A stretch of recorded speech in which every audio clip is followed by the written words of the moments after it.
உதயநிதி ஸ்டாலினுக்கு நான் சொல்றேன், சரியான ஆளா நீ இருந்தீனா உன் வாயிலிருந்து கெட் அவுட் மோடி நீ சொல்லிப்பார்.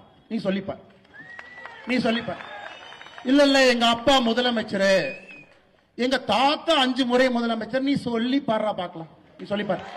நான் சொல்றேன், நீ சொல்லிப்பார். வாயிலிருந்து எங்களுடைய உலக தலைவரை, எங்க தாத்தா முதலமைச்சர், அப்பா முதலமைச்சர், எங்க அப்பா சிட்டிங் முதலமைச்சர், நான் சிட்டிங் துணை முதலமைச்சர், சொல்றா பார்க்கலாம். சொல்லு. நீ மந்தாளத்து கேட்ல சொன்ன 2 நாட்களுக்கு முன்பு நீ என்ன சொன்ன? சென்னையில கெட் அவுட் மோடி, வெளியே போடா மோடின்னு சொல்லுவாராம். உன் வீட்டுக்கு வெளியே வந்து பால்டாயில் பாபு போஸ்ட் ஒட்டிட்டு வரும். நீ சொல்லுகின்ற அதே பாஷையிலே நான் பேசு. உனக்கு ஒரு உலக தலைவரை மதிக்க தெரியல. ஒரு கத்துக்குட்டி, நீ கத்துக்குட்டி.